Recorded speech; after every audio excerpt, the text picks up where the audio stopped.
Hello. Over the past month, with my online book club, we have been reading and discussing Tess of the D'Urbervilles by Thomas Hardy, an almost unrelentingly miserable and tragic story. Poor Tess. She can never catch a break, can she? And it's got me pondering, why is this a timeless classic? Yes, it considers many moral and political and philosophical issues from the time, but it's a book that many students at school are required to read, and many have been put off from books because of this. And even readers that encounter this outside of that context that I know have been put off from Victorian literature or just reading altogether because of it. And within my own book club, there have been lots of different responses to it, where some weren't able to finish this story at all, and others loved it and really connected to it and found it very emotional. And I personally felt very mixed about it, but it's got me thinking that this is kind of the 19th century version of A Little Life, because I think you can consider this in two different ways. That on the one hand, Thomas Hardy is creating a space where readers can feel empathy and understanding for a figure who is maligned and mistreated, and Tess is really a tragic figure that encounters so much hardship. But on the other hand, you could say that Thomas Hardy manipulated all of the events of her life and to lead to this tragic conclusion. And so I think you can think about this story in many different ways. And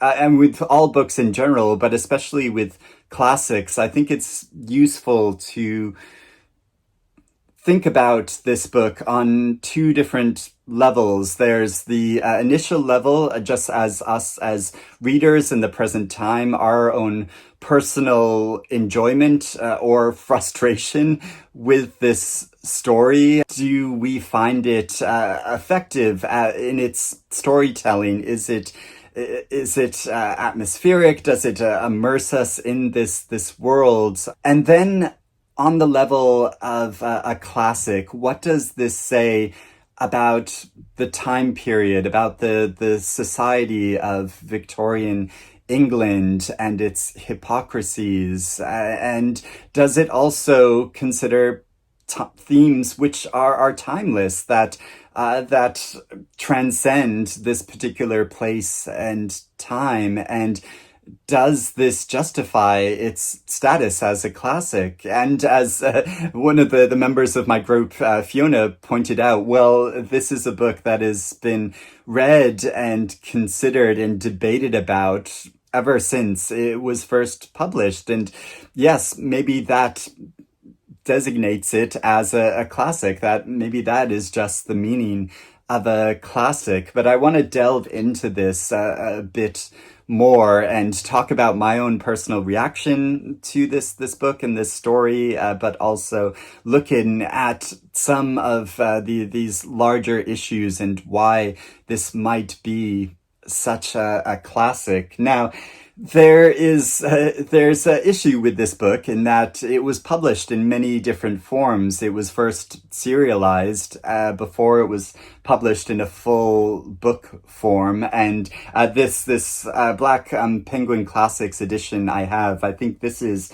the very first book form edition of the book. And when it was first serialized, it was quite heavily censored because of the content of the story. And but then later editions of this book, details of it were changed because Thomas Hardy, with all of his novels that were set in a fictional county of Wessex, that he tried to insert details into them to tie all of these books together and locate them within this fictional landscape that he is created in rural England. And so I think this version kind of most adheres to what readers first experienced when consuming this story in its entirety rather than its serialized form. And this story, I was really involved with it and with it up until a certain point in the plot. And I will give some things away because, this is a classic. It's a story which is very well known, and it's often said, that you don't read a classic, but you're always rereading a classic. And it's a book that I've just reread. So I first encountered this in my early 20s, and I read it in a context when it wasn't the ideal reading circumstances because I was working at this job, which was very tedious, and I just had a certain amount of things I had to do in a database. And once I finished that, I was done. And so I would secretly read on the side classics on my computer when I had finished my work, and so Tess of the D'Urbervilles was one of those books, and so just sort of reading this on the screen, I don't think it was the ideal way to consume it, but this time I sat down and read it in its entirety and in a physical form, and I think it did really help me appreciate and be more attentive to it, but also, I'm older now. I think I can appreciate a lot more things about this story. But again, I've heard competing things about this where some readers did really appreciate this as a early reading experience, and that even if it wasn't the most enjoyable experience, that it kind of laid a foundation for being able to study and appreciate certain forms of text. And so don't really need that anymore now. Whereas I felt like I could really understand a lot of the larger issues that this story is considering. And so going into this book, yes, I felt really involved in Tess's story and appreciated the writing of it that Thomas Hardy writes in often quite a poetic way. I think some of his sentences can be a bit labored, and he really packs a lot into them. But I think it shows that he really started off as a poet, and so his knack for constructing language in a certain way that captures the beauty of the landscape, especially as he's describing these rural landscapes and agricultural life. I think that is so well captured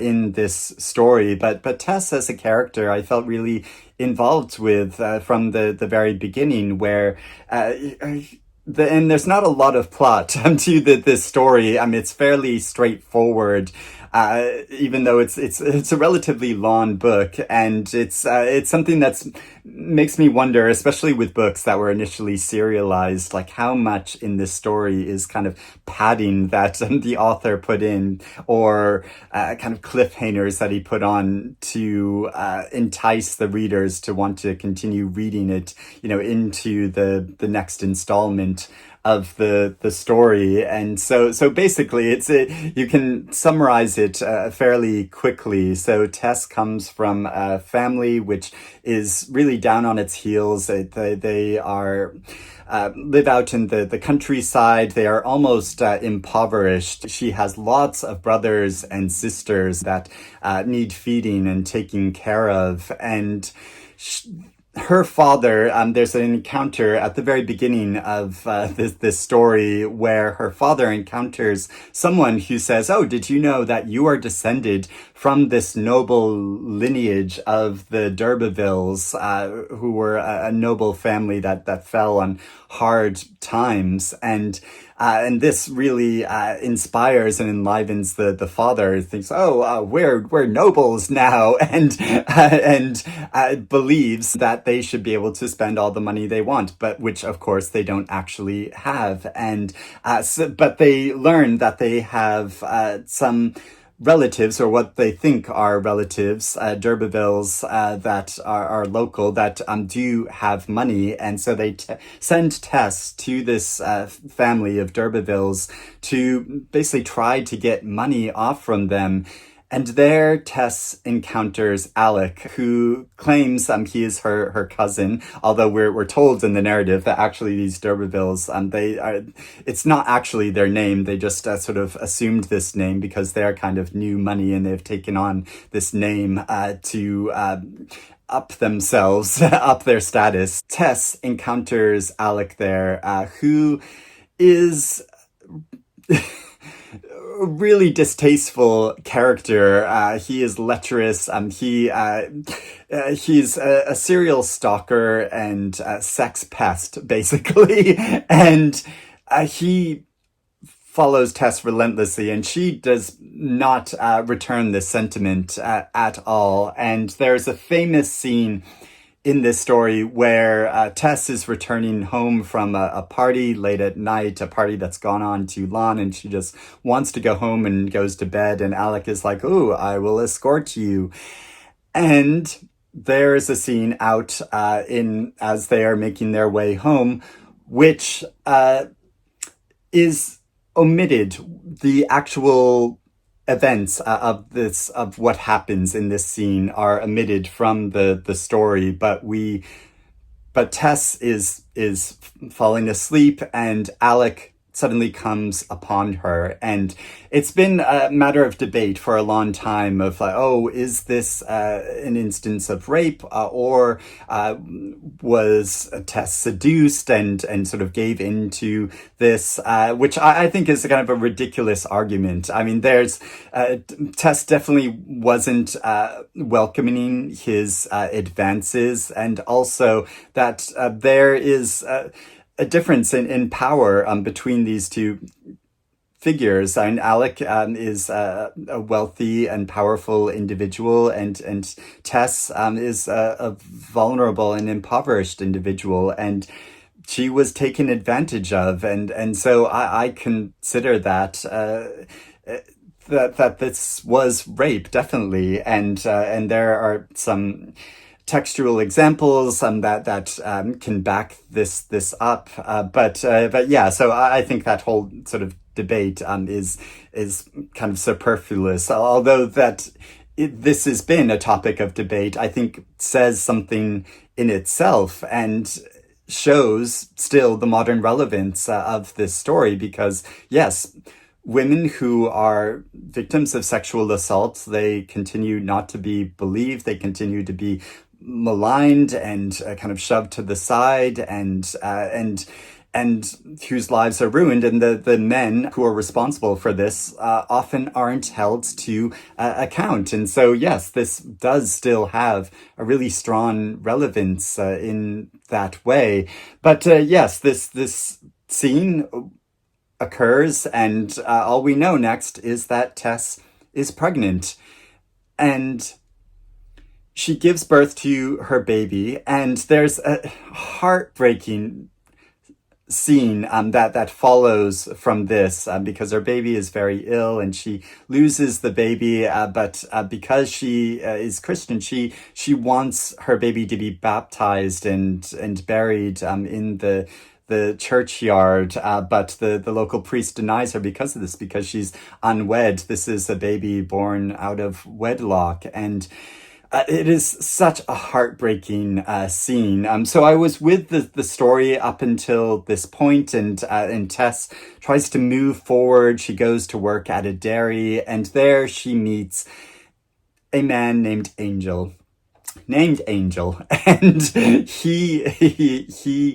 he comes from a well-to-do family. His father is in the church, and a very religious man. But Angel has very different ideas. He doesn't want to follow in his father's footsteps and practice religion in the way that his father has. He's more drawn to an agricultural life. He wants to be a farmer. He sees that there is a nobility in this lifestyle outside of the church. And so Yeah, I was really with Tess at this time and hoping, oh, she'll find a different life for herself and be able to build up her life, even though she's had this horrible experience. And Angel, I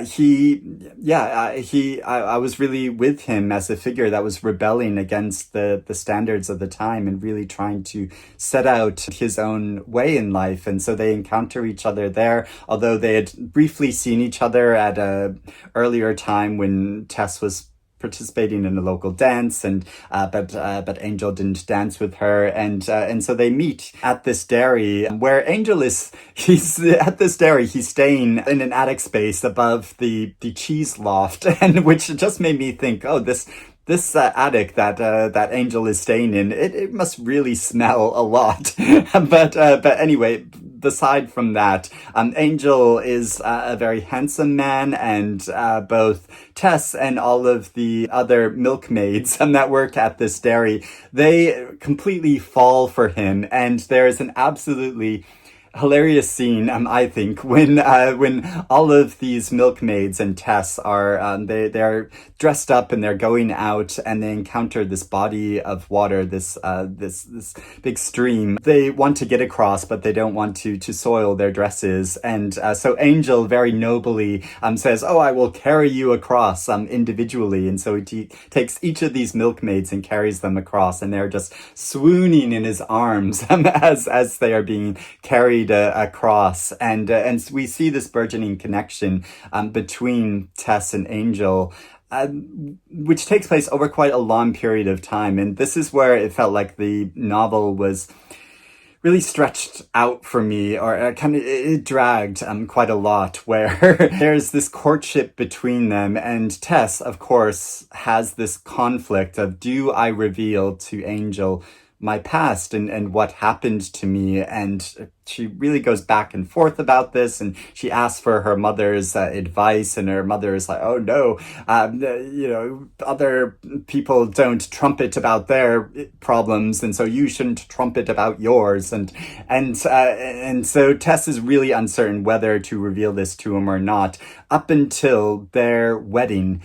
And and there's even a scene where she writes out about her history, and she pushes that under Angel's door, that he will read this note, but then this note got lost under the carpeting and he never read it, and so there's all this misunderstanding and conflict about whether to reveal this or not. And I felt like this just really dragged on too long, and this felt like an instance where it was Thomas Hardy was sort of padding out the story for this. But they do marry, at which time they reveal their pasts to each other. And Angel, which Tess has been wanting to do, but Angel's like, no, I don't want to know about the dirty details about your past.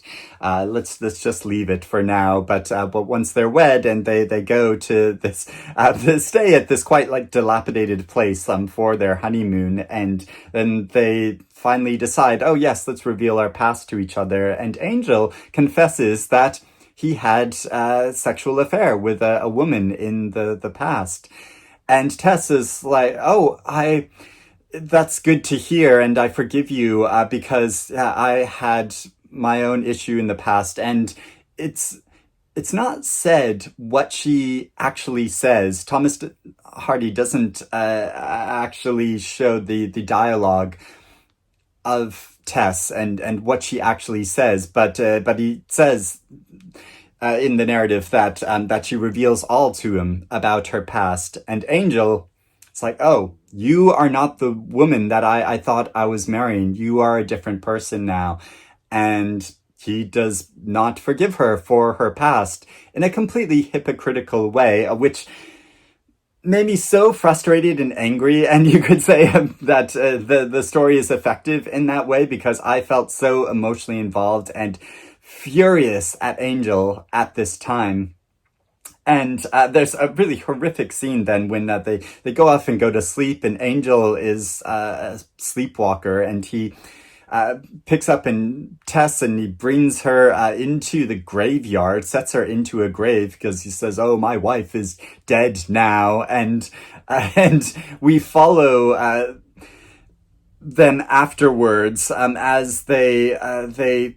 as Angel has decided, well, we can't go on with this marriage, says, well, the best way to carry on now is I will just go off to South America and I will try to start a farm there, and I'll be in touch, sweetie. Bye. And well, although before he goes, he encounters one of the other milkmaids from this dairy and says to her, "Oh, maybe you want to run away with me to South America, even though I'm already married." And she is so into him that it's like, oh yeah, I would love that opportunity, love to be able to escape all of my miserable existence at the dairy. But just so you know, I could never love you as much as Tess because she absolutely loves you. And then Angel's like, oh, I'm a bit guilty about that. But yeah, sorry, I didn't really mean it, that I wanted to take you away. And he just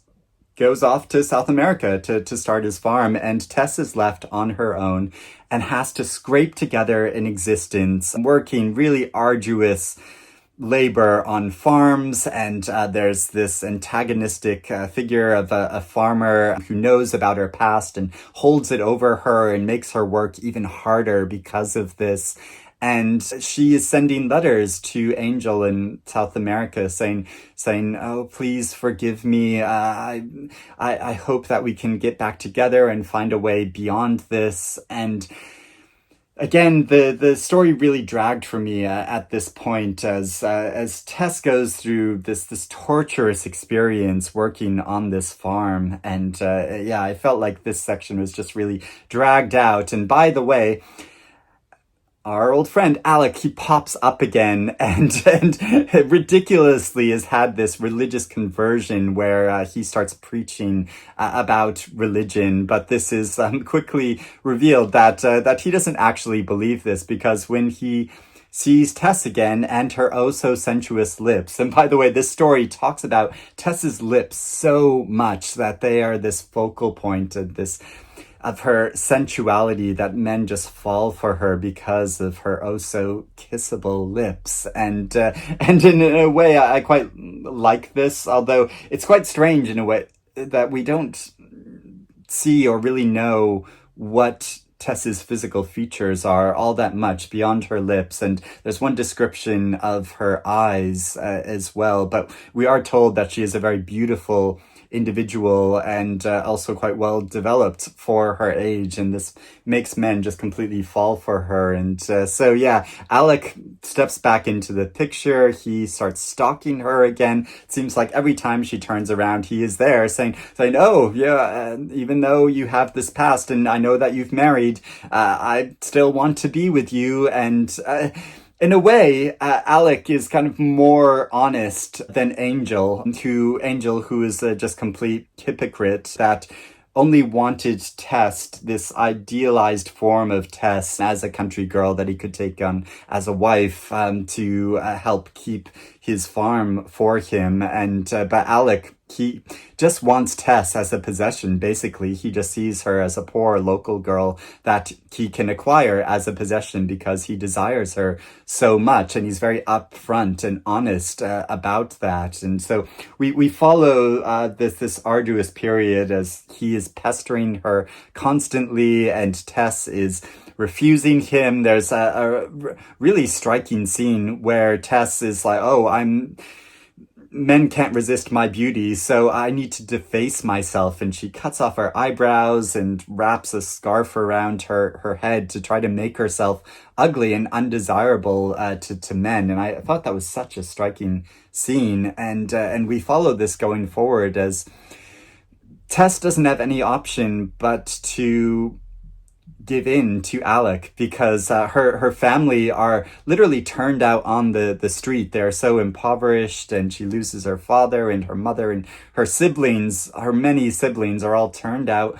onto the street. And so she writes to Angel finally saying, "You have really messed this up. You should have forgiven me, and it's not my fault that about my past, and I'm still the woman that you married, and we could have had a happy life together. And so it feels like there is development in her character, that she understands and realizes that it's not her, it's Angel. Angel is the dickhead that hasn't been able to appreciate her and look beyond his own issues. That even though he is a progressive figure of the time, he still has this idealized image of her.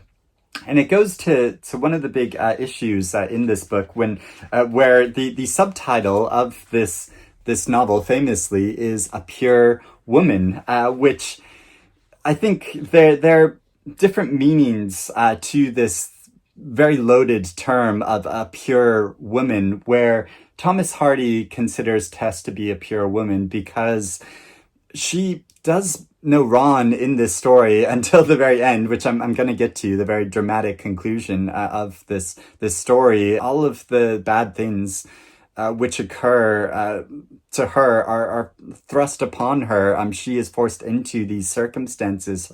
Her own parents, and their pettiness and desire for nobility and money, send their very vulnerable teenage girl to this household with a man who preys upon her, and Alec is this sex pest that is constantly after her and rapes her, and that she is scorned and maligned by the church, and has to, and is constantly fearful of that people will know about her past, and part of her desire to want to go to join Angel in South America is just to escape from the stigma which surrounds her because of this, so she has really done no wrong in this story, and Thomas Hardy is really emphasizing that. But then the image of her as a pure woman also is from the character's point of view of Alec and Angel, who have this conception of her which is different from her as a real person who is suffering, and who is a complex individual, and who they don't appreciate on that level, because they just have this idealized image which they can't get beyond. And so I think it's interesting how that works on these multiple levels. But I think it also is to the detriment of the story that Thomas Hardy, because he has labeled her as a pure woman and that she does no wrong, that she is not allowed to be her complexity isn't allowed to fully emerge, because she is consistently virtuous, consistently just trying to do the right thing within the confines of her own circumstances, and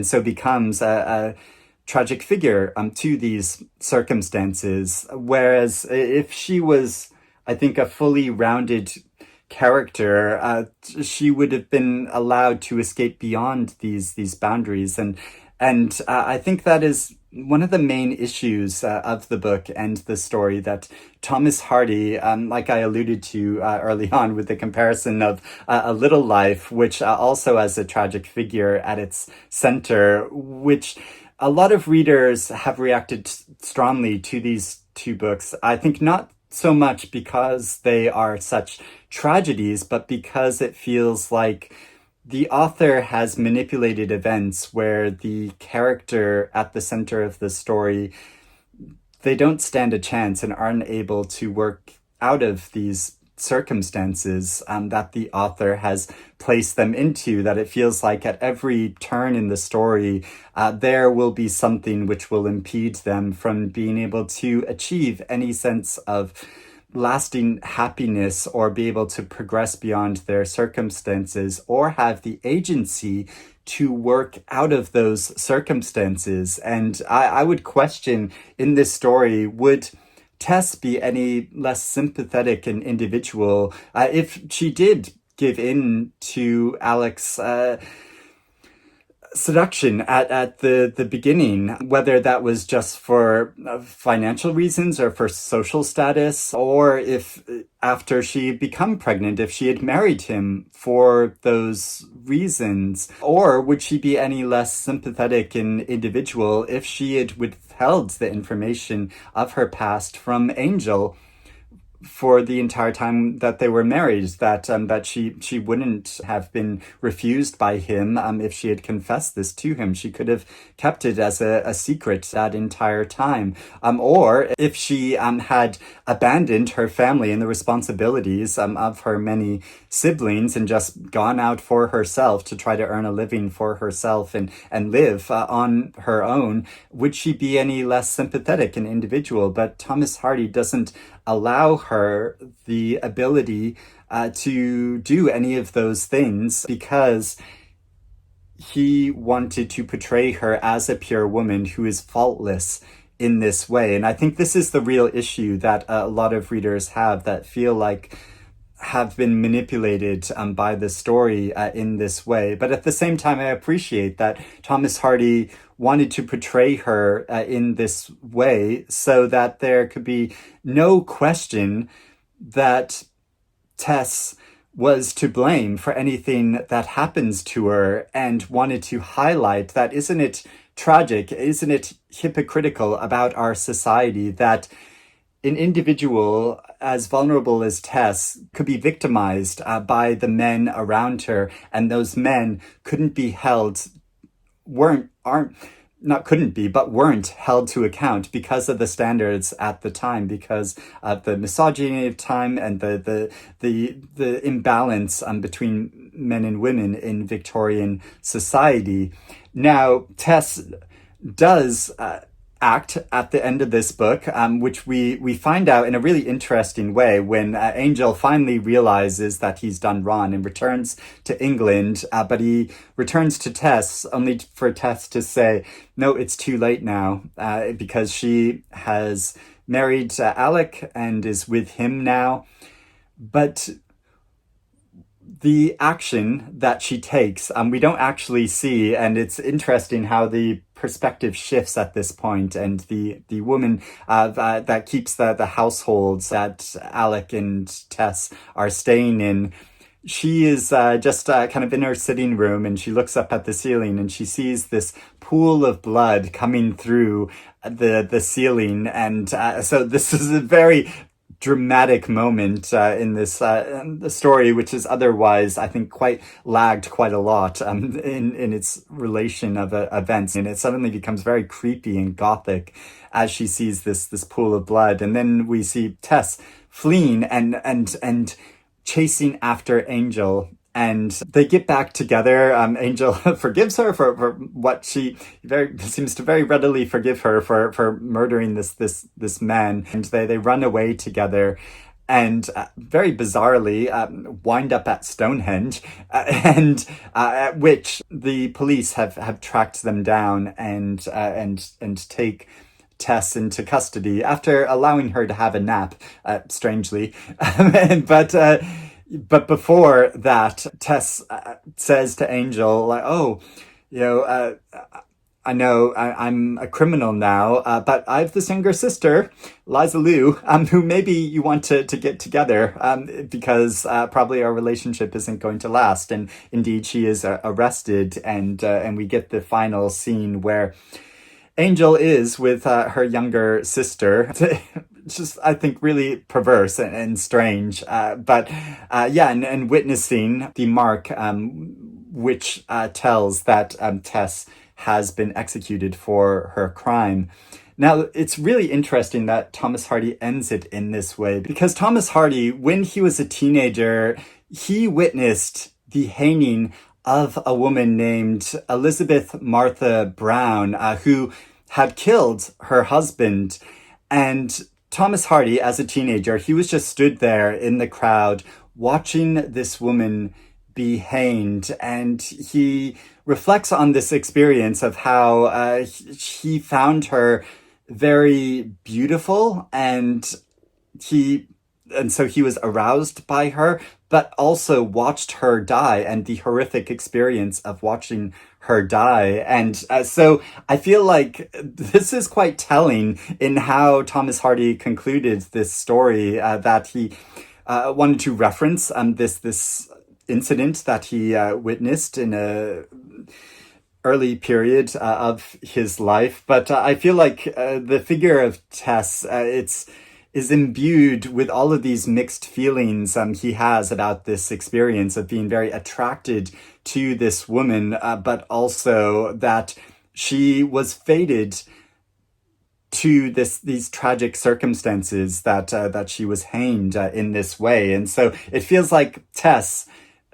was also made into this tragic figure, because of this early incident that Thomas Hardy witnessed. And there is a lot in this book about the tensions between fate and free will, which I think Thomas Hardy was self-consciously exploring in the story, in his depiction of Tess, who was fated from the very beginning to these tragic conclusions. But this is a tension within religion itself, and Christianity somehow tries to settle that we all of our lives are fated to certain conclusions, but that we also have free will within that. And it's something that is explored a lot in the novel. There's a lot of reference to the stars, and there's an early section of the book that I absolutely love when Tess is out riding with her younger brother Abraham. They're going to market, and they have to travel through the night, and they're looking up at the night sky at all of the stars. And her younger brother asks of her, all of these stars above us, are they all different worlds? And Tess says yes, they are all other worlds. And just like apples in the tree, some of these worlds are splendid and some of them are blighted. And the brother asks, oh, do we live on a splendid world or a blighted world? And Tess says, oh, we definitely live on a blighted world. And so from that very beginning, she is fated to these tragic circumstances. But it's also logical that she would consider that they live on a blighted world, because they are impoverished, they have to work really hard, and she knows that they have a really difficult existence. Hardy does explore these tensions between fate and freedom, but also Christianity and paganism. There's a lot in this story about how a lot of rural individuals have a kind of paganistic conception of life, where then there is the church and Christianity and the dictates of that, and it shows the tension between these two things, and how Angel is kind of a figure that is moving between them. And there is also the tension between nature and civilization, of rural life and transformations in the time, where products from the agriculture of rural areas of England, they were able to more easily collect and transport their goods to London. And so there's a lot more movement and change and technological developments which are occurring. Though there's this machine which is on a farm that Tess works on, which is meant to make the labor a lot easier, but is actually quite a laborious machine for her to use and operate. And so the novel is also exploring these tensions between the old world and the new world, and a period of rapid transformation. And I think Hardy is partly kind of asking questions of like, well, why aren't our values and morals changing along with all of these other developments which are occurring in our society? And so I've enjoyed reading both the references in this book and the really interesting introduction to it, which go into a lot of these larger issues, but then also going and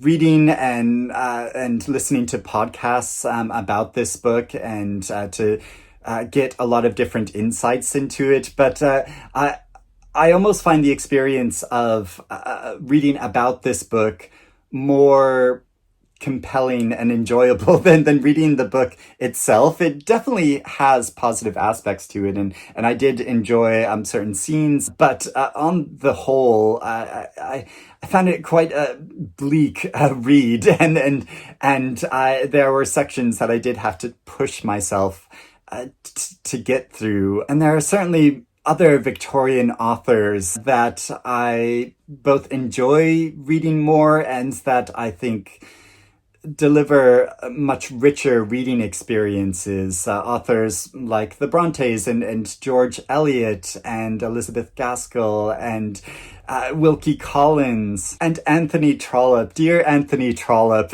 whose I think novels are so enjoyable to read while also showing a lot of the changes occurring in the Victorian period and imbalances and injustices. So in conclusion, I think there is a lot to appreciate about this novel, but it's not necessarily the most enjoyable experience. And I think to expect readers to say, oh, this is a classic, you must read it, that is forcing readers into an experience which really needs to be contextualized in order to appreciate it.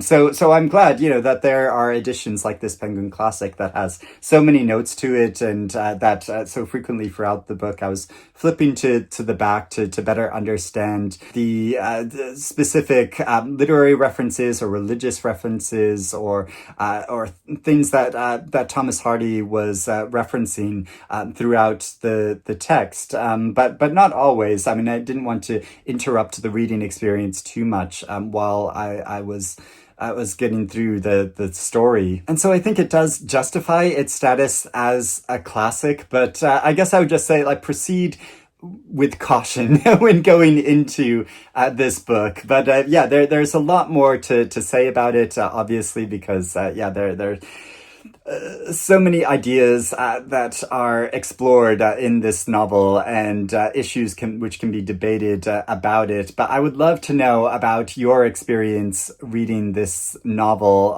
or if you're intrigued to read it now. Now that I've talked about so much about it. But like I said, I think it's a book that is not so much about the story, because there's not so much of a plot to it compared, because it is such a long novel, but it is more about the ideas and issues that Thomas Hardy wanted to explore in this novel. And I think it's up to us to decide whether that it is successful or not in that way. But thank you for watching me go on and on and on about this. And I hope you're doing well and reading good things. And I'll speak to you again soon. Bye-bye.